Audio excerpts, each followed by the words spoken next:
Markaz TV USA, news provided by your generous donations. Law called Title 42 by President Trump was expired today.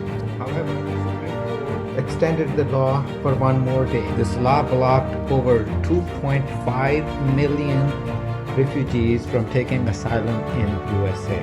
Over 2.5 million refugees were camping outside USA Mexican border. El Paso mayor says that there are the resources